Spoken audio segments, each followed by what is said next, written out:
안녕하십니까? 네. 오늘 특별한 찬양을 해주신 우리 김정인 주사님, 노래를 저렇게 잘하는 줄 처음 알았습니다.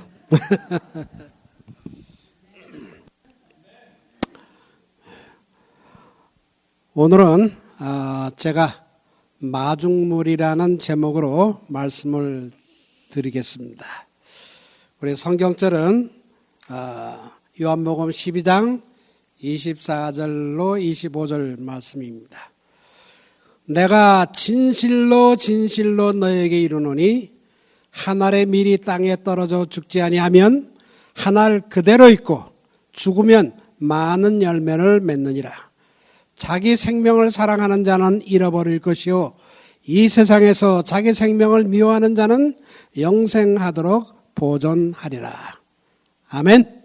예.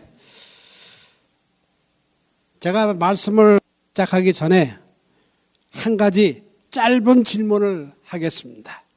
무슨 질문이냐면, 여러분이 지금 나와야 참석하고 있는 이 콜튼 교회가 정말 부흥을 했으면 좋겠다 라고 생각하는 분 손 좀 한번 들어보세요. 요번에 손 안 든 분 손 들어보세요. 네, 다 이 교회가 부흥하기를 바라시는데, 제가 이제 그런 여러분이 원하시는 것을 듣고 이제 보고 이제 말씀을 시작하겠습니다. 여러분, 마중물 뭔지 아세요? 옛날에 운물과 이 수돗물 사이에 펌프로 물을 기른 그런 시대가 있었습니다. 다 기억하시죠? 네. 그때 근데 이 펌프는 그냥 오랫동안 안 쓰고 나려면 물이 빠져가지고 물을 그냥 다시 퍼올릴 수가 없어요. 그래서 물을 다시 퍼올리기 위해서는 뭐를 해야 되느냐 하면 마중물이라고 한 바가지 물을 이렇게 펌프에 부어야 그 다음부터 이 공기의 압력으로 인해서 물이 땅속에 있던 물이 올라오게 되어 있는 게 바로 마중물입니다. 그래서 그거 우리 연세 드신 분들 다 경험하셨죠? 그 마중물이라는 것이 꼭 아무리 펌프가 있어도 마중물이 없으면 물을 뽑아 올릴 수가 없는 겁니다.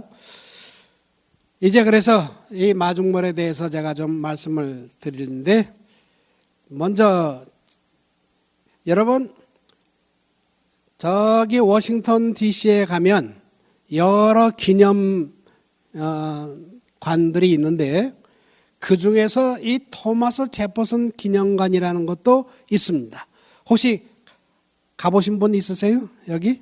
네. 거기에는 여러 기념관들이 있는데 특별히 이 토마스 제퍼슨 기념관 거기에는 문제가 하나 있어요. 무슨 문제가 있느냐 하면, 유난히 여러 기념관들이 있는데 특별히 그곳만 이 비둘기들이 몰려들어 가지고 이 비둘기가 몰려드니까 무슨 문제가 있느냐 하면은 비둘기들이 똥을 싸요. 그래가지고 토마스 이 제퍼슨 기념관을 더럽히는 거예요. 그래서 매년 이 토마스 기념관을 청소를 해야 하는데, 도대체 왜 비둘기들이 딴 데는 안 가고 여기만 몰려올까 하고 이 기념관을 관리하는 사무실에서 아무리 생각을 해도 이유를 모르겠는 거예요. 그래서 이제 자기네는 포기하고 이런 문제를 해결해 주는 그 회사에다가 의뢰를 했어요. 왜 이 토마스 제퍼슨 기념관에만 이 비둘기들이 몰려오는지 이유를 좀 알아봐 달라. 그래가지고 부탁을 했더니 여러 시간이 걸리고 여러 날이 걸리고 그래 다음에 대답이 왔어요. 무슨 대답이 왔느냐? 이 비둘기들이 거미를 잡아먹기 위해서 거미를 잡아먹기 위해서 이 비둘기들이 모여듭니다. 그러니까 또 이 기념관을 관리하는 데서 그러면 거미는 왜 몰려드느냐? 그랬더니 또 조사를 또 부탁했어요. 그랬더니 이 거미가 나방이를 잡아먹기 위해서 이곳에 모입니다. 그러는 거예요. 그래서 또 그러면 나방이는 왜 몰려오느냐?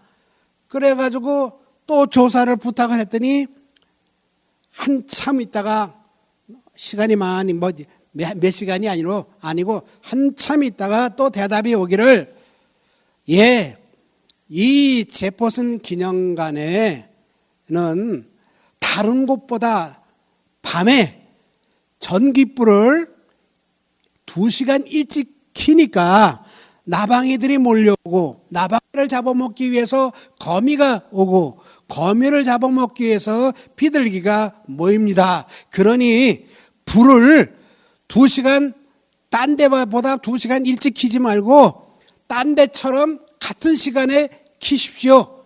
그러면 문제가 해결될 것입니다. 하고 그 조사하는 기관에서 알려줬어요.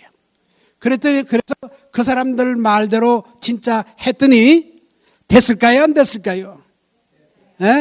됐으니까 제가 지금 말씀드리는 겁니다.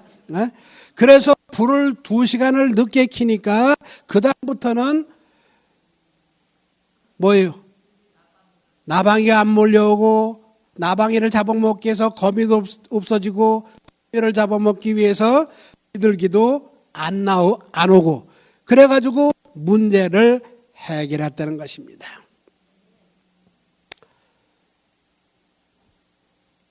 여러분, 우리가 어떻게 생각하면 골칫거리도 또 해결이 못하는 것도 원인이 아주 단순할 수도 있어요. 그죠? 그런데 그러한 단순한 것을 빨리 깨닫고 고치느냐 못 고치느냐에 따라서 그들의 앞날의 모든 것이 달라질 수 있다는 겁니다. 여러분, 우리 다 기억하시지만은 우리 6.25 사변 이후에 대한민국은 그야말로 아무것도 남지 않은 폐허가 되었어요. 그렇죠? 여러분 아시는 분은 있겠지만은 소위 젊은 분들은 모를 거예요. 얼마나 망가졌는지. 그런데 이 대한민국이 다 망가져가지고 그 당시에 그 세계에서 가장 가난한 나라 중에 하나가 대한민국이었어요.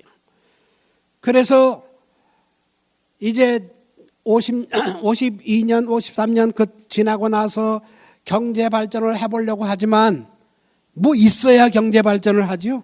아무것도 안 남고 다 부서지고 망가졌으니까.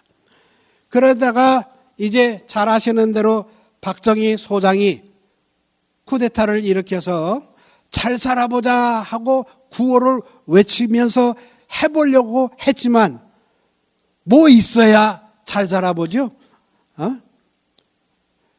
아무리 해도 돈이 없으니까 이것도 못하고 저것도 못하고 그럴 때 자존심을 버리고 이 박정희 소장은 미국에도 손을 벌리고 일본에도 손을 벌리고 영국에도 손을 벌리면서 돈을 그냥 달라는 게 아니고 돈을 좀 꿔주십시오 하고 부탁을 했는데도 아무도 대한민국을 도우려고 돈을 꿔주지 않았어요. 그런데 한 나라가 손을 벌린 손을 무색하지 않도록 해준 나라가 있는데 그 나라가 서독이었어요. 이 서독도 2차 대전이 지난 다음에 나라가 다 다 파괴되고 자기 나라도 이렇게 부흥을 하려고 하는데 무엇이 문제냐 하면 서독은 전쟁으로 인하여 젊은 남자들이 없는 거예요. 많이들 전쟁에 나가서 죽었었기 때문에 일할 사람들이 없는 거예요. 그래서 하고는 싶은데 이 돈은 있는데 이 독일이 저기서 일할 사람이 없으니까 한국에다가 우리가 돈을 꿔줄 테니 너희가 사람을 좀 보내줄 수 있느냐 해가지고 간 사람들이 뭐죠? 예, 소위 말하는 광부와 또 간호사들이었어요. 그래서 이 광부는 지하 1000m, 여러분 지하 1000m면 거기에는 땅속에는 지열이라는 게 있어요. 지열. 그 지열이 뜨거운데 그 속에 들어가서 한국 사람들은 일을 하는데 진짜로 열심히 해줬어요.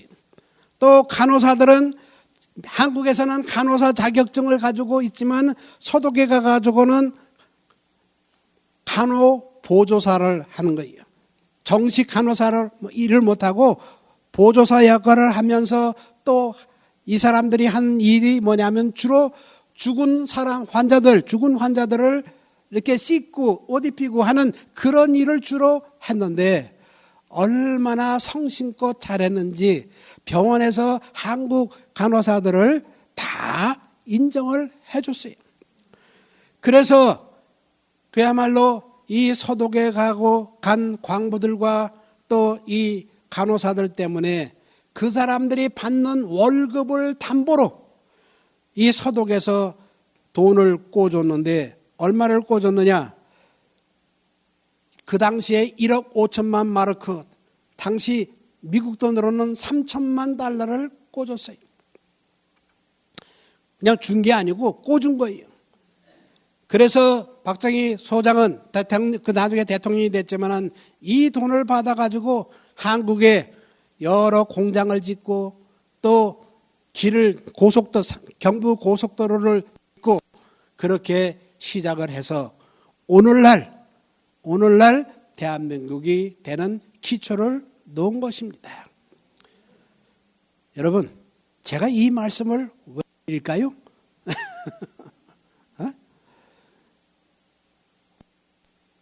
그 당시에 어렵고 힘들었던 그 상황에서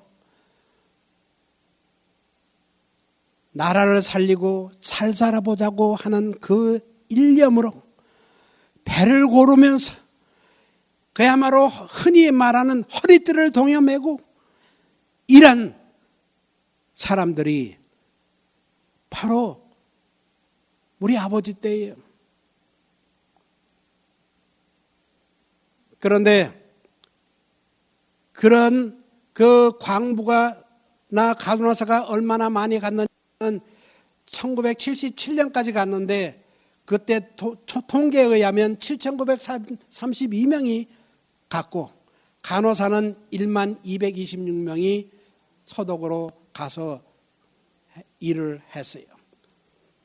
그래서 그들이 가가지고 열심히 일을 해서 많은 사람들에게 정말 한국 사람들은 열심히 일을 한다 하는 인상을 주게 되었고 그러고 계속해서 사람들을 처음에는 3,000명만 데려가려고 했던 게 이렇게 많이 가게 됐던 것입니다. 여러분, 이 파독 광부와 간호사 파견이 어떻게 경제 개발에 어떻게 도움이 되었습니까? 첫째는 차관, 돈을 꾸는 확보의 배경이 되었어요.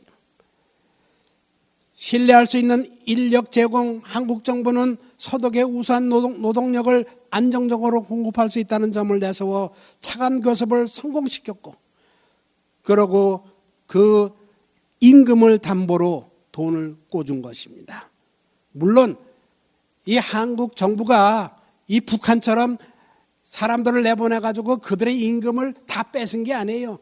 그들을 임금을 담보로 돈을 꿔서 개인적으로 번 돈은 다 개인이 가졌지만은 그것을 담보로 한국이 정부가 차관을 얻을 수 있던 것입니다. 두 번째로는 이 송금, 외화 송금을 통하여 외환 보유고가 증가되었어요. 여러분, 외환 보유고가 얼마나 중요하냐면은 한국 돈이 세계를 다 쓸 수 있는 돈이 아니고 뭐예요? 달러잖아요. 그죠? 지금은 달러잖아요. 근데 유럽 쪽에는 독일 돈으로 쓰이는 그런 일이 오랫동안 있었어요. 그래서 이 독일 마르를 받아가지고 오면서 그 돈을 다시 그 달러로 바꿔가지고 달러를 가지고 여러 기계 공장을 지을 수 있는 재료를 샀던 것입니다. 그런데 그 돈이 한국의 전체 총 수출액의 1.6% 내지 1.9%를 차지할 수 있을 만큼 많은 돈을 벌어왔던 것입니다. 그래서 그 돈이 바로 한국의 미국의 무상문제를 줄어들고 외환 부족으로 심각한 상태에 있을 때에 마중물 역할을 했던 것입니다. 그런데 여러분, 그것뿐만 아니라 한국의 이 기술 개발이 그들을 통해서 벌어온 돈을 가지고 한국 정부가 이젠 각 나라의 선진국에 유학생들을 보내가지고 선진 기술을 배우고 선진 학문을 배우도록 장학금을 주기 시작했어요. 그래서 그 당시에 많이 외국에서 공부를 한 젊은 사람들이 한국에 돌아와 가지고 기술 개발을 하도록 했던 것입니다. 이들은 바로 오늘날 대한민국에 이룩한 마중물이었어요. 이게 그래서 저는 오늘 바로 이게 보이나요? 왜?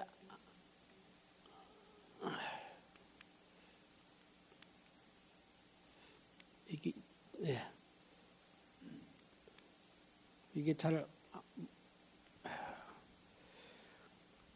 그런데 이렇게 발전한 대한민국이 우리 골드먼삭스에서 이야기하기를 2050년이 되면은 한국이 세계 2위의 나라가 될 것이다 라고 조사를 했던 겁니다. 세계 1위는 어디예요? 우리가 사는 지금 미국이 세계 1위고 세계에서 두 번째로 잘 사는 나라가 될 것이다 라고 예측을 했던 겁니다. 그저 점쟁이가 하는 점으로 이런 게 아니고 모든 것을 조사해서 통계를 내보니 한국이 세계 2위가 될 것이다 라고 한 것인데, 그들을 여러분 지금 전 세계적으로 삼성, 현대가 지금 어때요? 대기업으로 발전을 할 뿐만 아니라 여기 보면 젊은이들이 K-팝 또 축구 지금 한국 선수들이 전 세계를 지금 최근에 LA에 누가 왔어요? 축구 선수? 손흥민 선수. 며칠 전에 야구가 이어가서 퍼레이드 했듯이 지금 손흥민 선수 때문에 이 LA가 난리예요. 그거 아세요? 는 별로 그런 걸 신경 안 쓰지만은 축구 팬들이 많은 남미 사람들 축구 굉장히 좋아하잖아요. 그 사람들이 손흥민 외치면서 지금 LA 지역에 축구 경기가 있을 때마다 난리를 치고 있어요.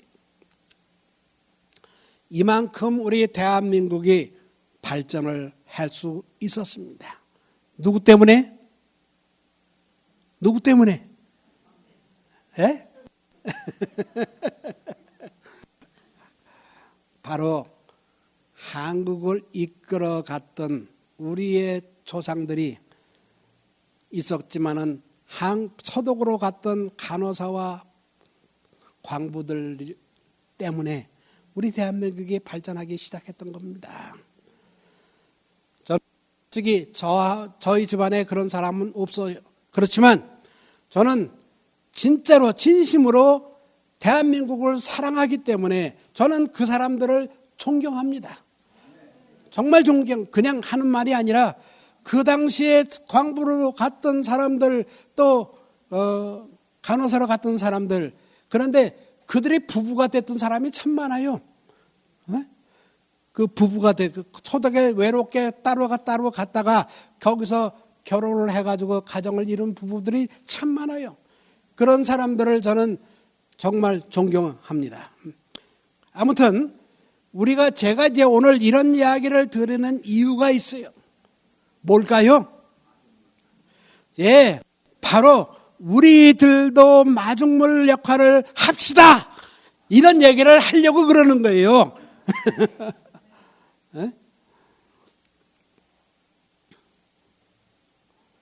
그런데 아까 제가 처음에 읽었던 요한복음 12장 24절에 내가 진실로 너에게 이르노니 한 알의 밀이 땅에 떨어져 죽지 아니하면 한 알 그대로 있고, 그 다음엔 여러분 읽으세요.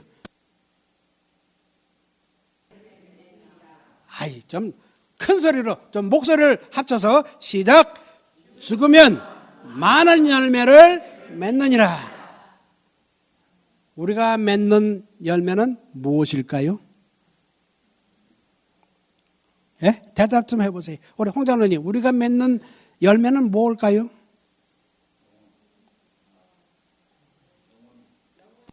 예, 맞아요. 영혼들이 많은 열매를 얻을 수 있다는, 그러한데 그것이 그냥 되는 게 아니고 어떻게 할 때? 땅에서 죽을 때 열매를 맺는다는 것입니다. 자, 그러면 질문. 나는 땅에 떨어져 죽을 거야. 뭐를 위해서? 열매를 맺기 위해서 땅에 떨어져 죽을 거야 라고 생각이 드십니까? 아니면 그건 딴 사람이 할 거지 뭐. 그건 딴 사람이 할 거지 뭐. 이런 생각이 드십니까?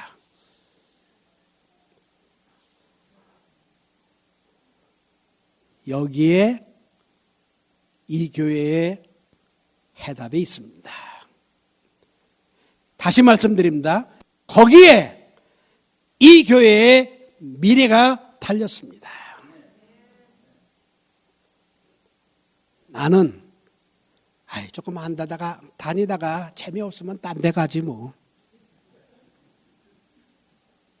이런 사람이 많으면 이 교회는 안 될 것이고, 다른 사람은 몰라도 나는 여기 남아서 이 교회의 발전을 위해서 그야말로 내 한 목숨 바칠 거야 라고 생각하는 사람이 많으면 이 교회는 발전할 겁니다.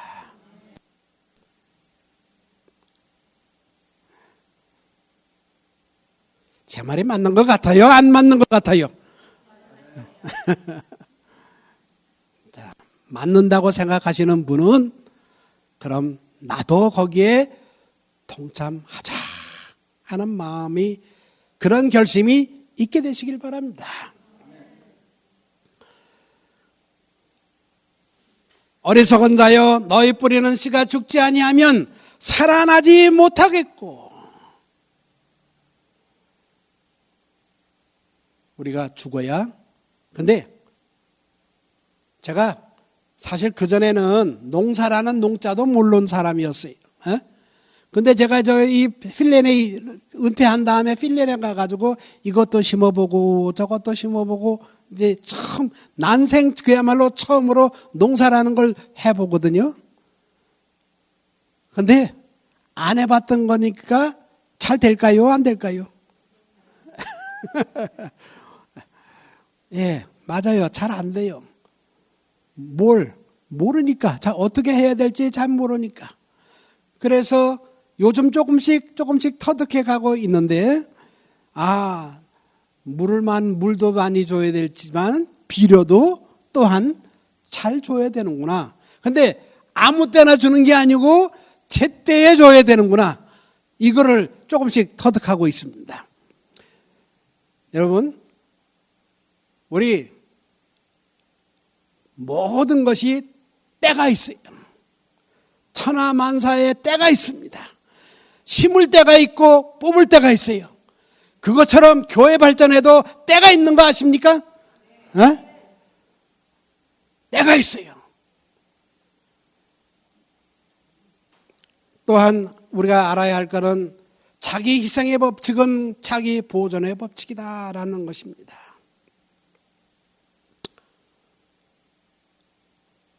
이 말이 뭔 말이에요? 저는 말이 어려워가지고 잘 모르는데 이 말이 도대체 무슨 말이에요? 내가 살아남으려면 내가 희생을 해야 한다. 이 말이죠. 더 쉽게 말하면 제가 피곤하고 힘들다고 아무 일도 안 하면 농사라는 건 안 되는 거예요. 그죠? 그것처럼 교회도 마찬가지로 내가 이 교회를 위해서 뭔가를 할 때 이 교회가 성장하게 되는 것이지 그건 다른 사람이 하겠지 라고 생각을 하면 이 교회는 절대로 아무것도 일어나지 않습니다. 여러분, 퍼스트 펭귄이란 말이 있어요. 혹시 퍼스트 펭귄이 뭔지 아십니까? 이거는 경제 용어인데, 경제 용어. 이거는 펭귄이 이제 그 추운 따뜻할 때는 물 속에 들어가 가지고 이렇게 고기도 잡아먹고 이렇게 하지만은 날씨가 추우면서 이제 서로 이렇게 뭉쳐 있어요. 펭귄의 그 특성이 그렇습니다.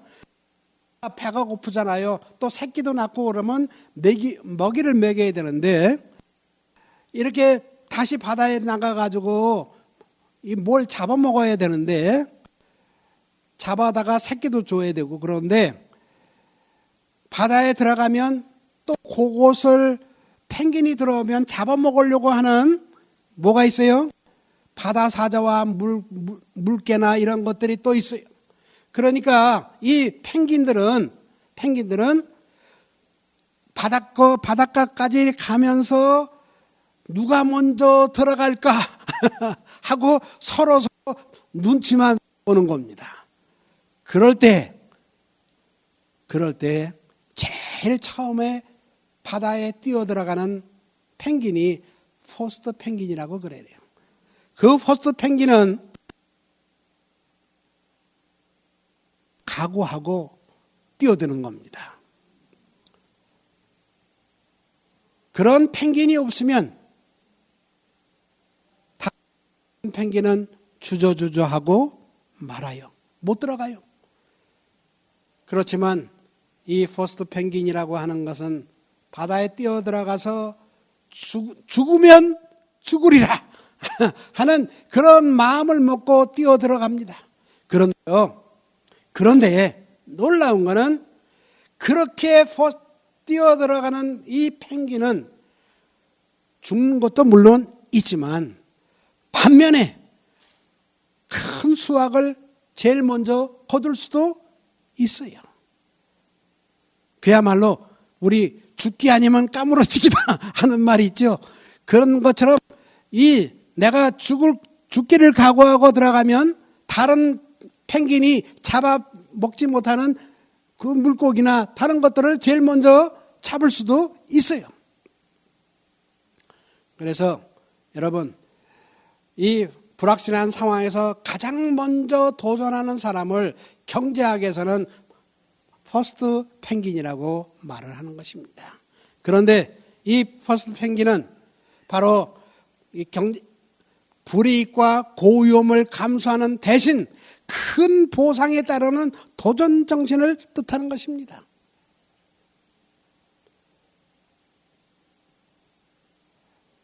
여러분, 우리 16세기, 17세기 그때 스페인과 포르투갈이 그야말로 전 세계를 다니면서 무역을 했을 때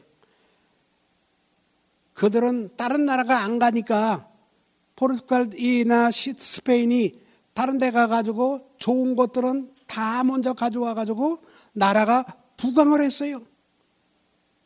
특별히 향신료 무역을 선점을 해가지고 아프리카나 남아메리카 이런 데에서 좋은 것들, 상아 같은 거 이런 거를 아주 싸게 사다가 이 유럽에다 팔고 하는 바람에 이 스페인과 포르투갈이 여러분 그 당시에는 최고의 부자 나라였어요. 나중에는 영국이 그걸 다 가로챘지만. 그래서 세계 곳곳에 지금도 스페인 식민지가 있는 이유가 그래서 그런 것입니다. 그들은 퍼스트 펭귄 같은 도전 정신 때문에 그렇게 나라가 부강했던 것이에요. 제가 한 사람을 소개하겠습니다. 이기려 총장이라고 1932년에 출생한 분인데 지금 몇 살일까요, 이분이? 예? 예, 지금 얼굴 보니까 93세 같아요? 몇 살쯤 돼 보여요? 예. 이 사람은 일제시대 때 초등학교를 다니는데 한국 사람 선생님이 이 이기려 그 당시 어린 아이한테 학교에서 일본말을 안 쓴다고 따기를 맞았어요. 그것도 일본 사람한테 맞은 게 아니고 한국 사람 선생님한테 맞았어요. 그래서 그 따기를 맞으면서 나는 절대로 저 한국 사람 같이 살지 않고 한국 사람들을 위해서, 가난하고 힘든 사람을 위해서 내 평생을 바치겠다라고 그때 결심을 했다고 그래요.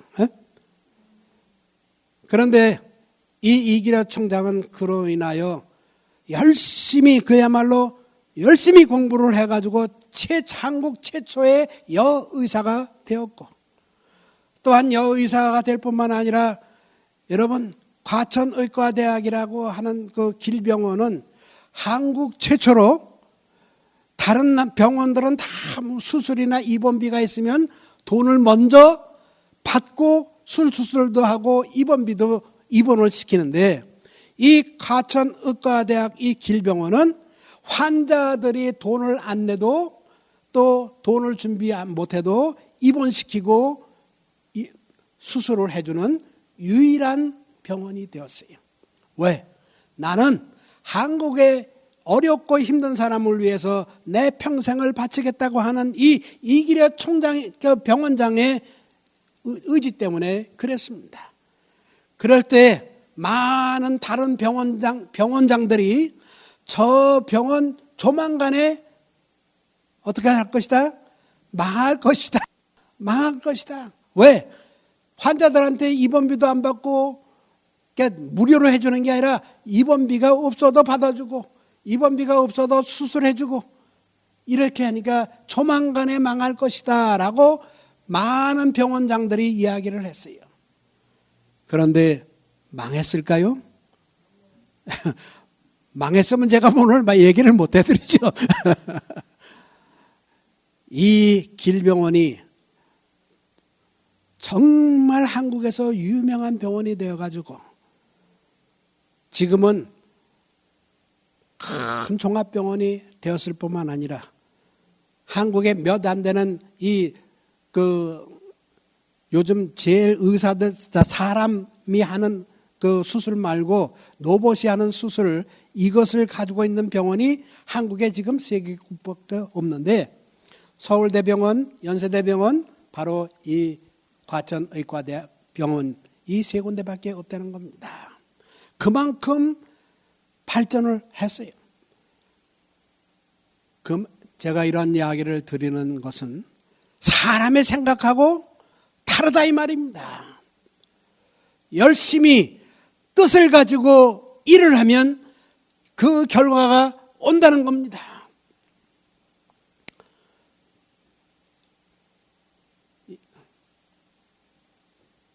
이 경제학에서 마케팅, 성공적인 마케팅 5단계가 있어요.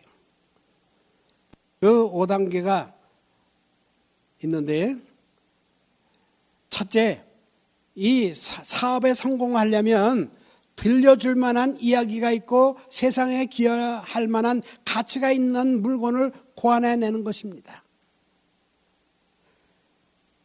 공장이 있거나 회사가 있을 때, 이것을 만들어 팔면 사람들이 잘 쓸 거야, 좋아할 거야, 이런 게 있을 때 성공의 시작이 되는 거예요. 남들이 다 만들어 놓은 다음에 나도 그거 한번 만들어 볼까? 이러는 회사는 성공하지 못한다는 겁니다. 그래서 첫 번째는 들려줄 만한 이야기가 있고 세상에 기여할 만한 가치가 있는 물건을 고안해내는 것이에요.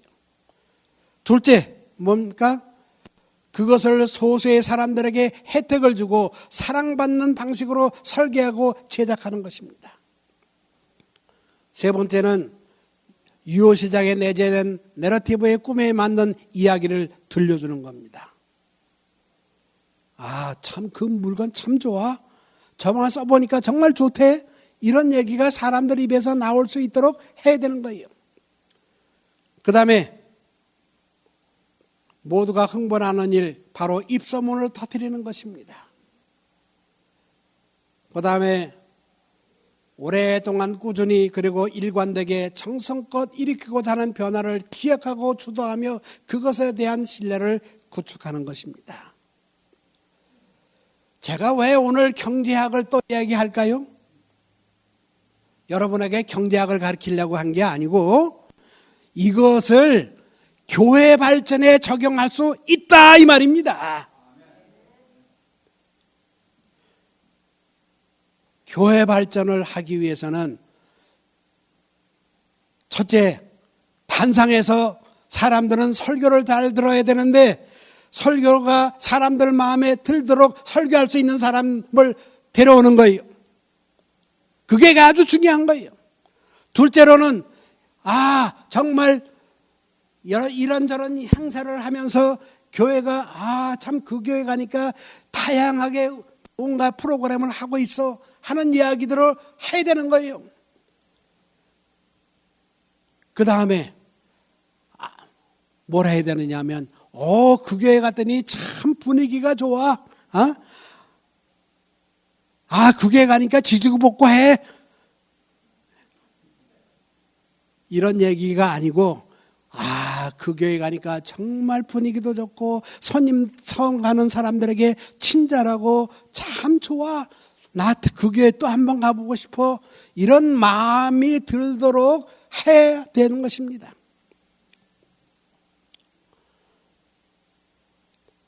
저는 제가 그 전에 목회를 할 때 보면 파드락 시간에 보면 늘 같이 식사하는 사람들하고만 식사를 하는 것을 많이 봐요. 그렇죠? 네? 그런데 저는 다른 사람은 몰라도 현직 장로들한테는 절대 제가 그런 짓을 못하게 해요. 적어도 현직 장로들한테는 당신들은 손님이 오면 그 사람하고 식사를 하십시오. 가족하고 친구하고 말고 그 사람하고 말고 손님들하고 식사를 하십시오. 제가 강조를 해요. 그러면 그 손님들이 외롭고 처음에 모르는 교회를 가면 좀 서먹서먹 하잖아요. 그럴 때 가서 현직 장로님들이 가서 이야기도 걸고 이런 얘기 저런 얘기 하고 하다 보면 친감이 들까요? 안 들까요? 들죠. 그러니까 다음에 또 오고 싶은 거예요. 그런데 그런 거 하고 아유 그거 했더니 아유 그냥 멀뚱멀뚱해. 이러면 두 번 올 거도 안 오고 한 번으로 끝나는 겁니다. 그 다음에 여러분 네 번째 모두가 흥분하는 일 바로 입소문을 터뜨리는 것이다 라고 경제학에서 얘기를 했는데 그럼 이거를 교회 안에서는 뭐라고 해야 될까요? 교회에서 우리 장모님 교회에서는 이거를 어떻게 적용을 해야 될까요? 우리 교회 정말 재미있어. 우리 교회 참 신나. 이런 이야기들이 밖에 나가서 할 수 있도록 이야기가 오고 가야 된다 이 말입니다. 그럴 때 사람들은 오고 싶은 거예요. 무슨 계기가 있을 때 오고 싶고 한 번 오면 정말 갔더니 소문대로네 이런 마음이 들면서 사람들은 한 번 왔다가 두 번 오고 두 번 왔다가 세 번 오고 나도 이 교회 다녀야 되겠다 하고 마음을 바꾸는 것입니다. 여러분 정말 여러분들이 이 교회가 잘 되기를 바란다. 밖에 나가서 나쁜 얘기 하지 마십시오. 정말입니다. 입에서 나오려고 하다면 입 꾹 다물고 하지 마세요. 대신 우리 교회 너무 좋아. 너무 재밌어. 설교도 너무 좋아. 이런 이야기를 하시란 말입니다. 그러면 이 교회가 발전하는 게 다른 교회보다 빠르게 발전할 수 있어요.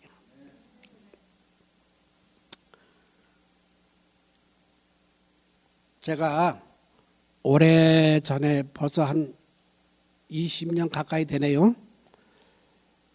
제가 섬기는 교회를 어떻게 하면 좀 발전시킬까 생각을 해서 미국에서 발전한 교회, 단시간에 발전한 교회가 어딜까 하고 찾아보다가 저기 포틀랜드 오레곤에 있는 좀 변두리에 있는 교회를 알았어요. 그래서 제가 거기 가서 목사하고 일주일을 보냈어요. 도대체 어떻게 하길래 이 교회가 발전을 했을까? 근데 왜 제가 거기 가게 됐냐면 그 교회가 그 전에 초창기 때는 그 교회 건물이 크죠. 보니까 이게 그 교회예요. 초창기에는 600명이 넘는 교인이었어요. 그런데 목사님들이 바뀌면서 점점 교인이 줄어가지고 나중엔 50명도 안 되는 교회가 되었어요. 그런데 한 목사님이 부임을 하게 되었어요. 그 목사님이 부임을 하면서 이 교회를 어떻게 부흥시킬까 하고 기도하다가 나는 이 방면으로 한번 해보겠다. 그래가지고 어떻게 했느냐 하면 두 가지에 목숨을 걸었어요. 두 가지. 미국 많은 교회에서 제일 크게 행사하는 게 부활절과 크리스마스잖아요. 그죠?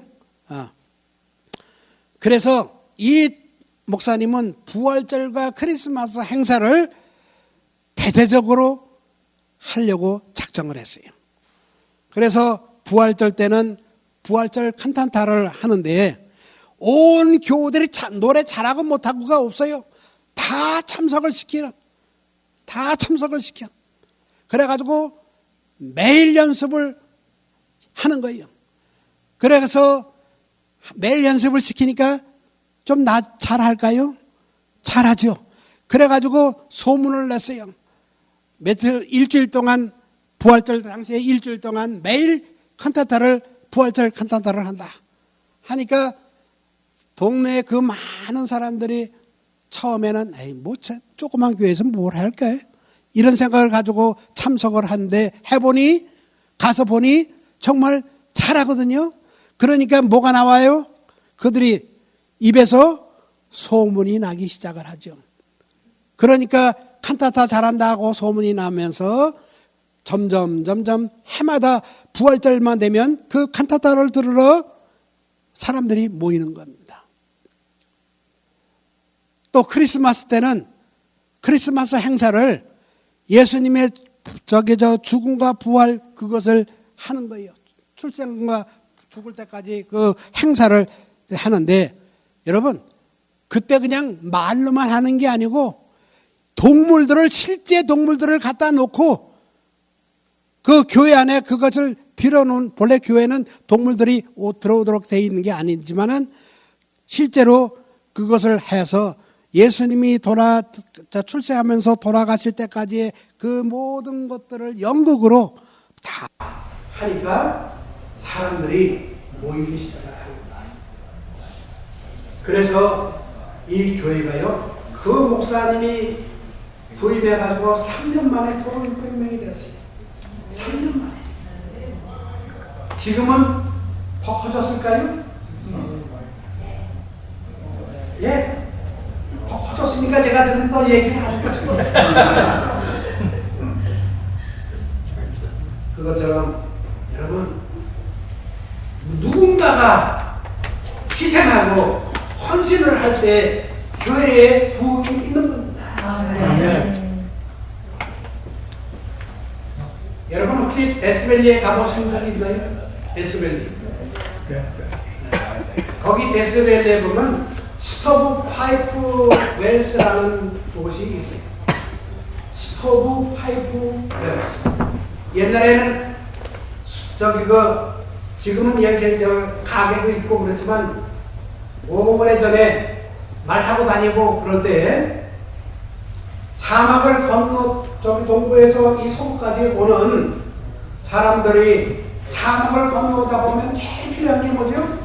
물이에요. 물. 그런데 이 물 구하기가 쉽지 않잖아요. 그런데 어떤 사람이 그야말로 이 펌프를 거기다 해놨는데 멀리서 보면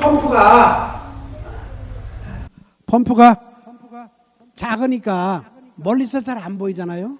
그러니까 한 사람이 생각을 해서 멀리서도 여기에 펌프가 있다는 것을 보여주기 위해서, 알리기 위해서 그 스토브, 이제 난로 파이프를 길게 저렇게 지금 길게 이렇게 세웠는데, 지금은 저거를 보완해가지고 저렇게 해야 되는데 옛날에는 스토브만 이렇게 해놨어요. 근데 그거를 길게 아주 멀리서도 보게 해놨어요. 그래서 저기에 뭐가 있다? 물이 있다. 펌프가 있다 하는 것을 쉽게 알아볼 수 있도록 누군가가 헌신을 했어요. 생각은 단순하지만 실제로 행하기는 어려워요. 그렇지만 자기가 헌신을 하면서 했을 때 많은 사람들이 혜택을 누리는 것입니다. 여러분, 오늘 자기 희생의 법칙은 자기 보존의 법칙이라고 말씀을 하셨습니다. 저는 이제 말씀을 줄이면서 이거 법칙을 가르쳐 준 분이 예수님이세요. 예수님은 이 땅에 오셔서 십자가에 달려 돌아가시면서 죽으셨지만은 예수님을 그것으로 인하여 많은 사람들이 구원을 받고 오늘날 우리도 구원을 받을 수 있는 길을 가고 있는 것입니다. 누구든지 제 목숨을 구원코자 하면 잃을 것이요, 누구든지 나와 함께 복음을 위하여 제 목숨을 잃으면 구원하리라. 이건 제가 한 얘기가 아니고 누구예요? 예수님이 하신 말씀이에요. 그래서 이기심은 곧 죽음입니다. 여러분, 교회가 발전하고 내 믿음이 성장하려면 이기심이 없어야 돼요. 나만을 생각하는 생각이 없어야 됩니다. 그때에 예수님께서 말씀하셨습니다. 그때에 각 사람의 행한 대로 갚으리라. 저는 예수님이 이 말씀이 여러분 각자에게 임하게 되시기를 간절히 바라면서 오늘 말씀 마치겠습니다.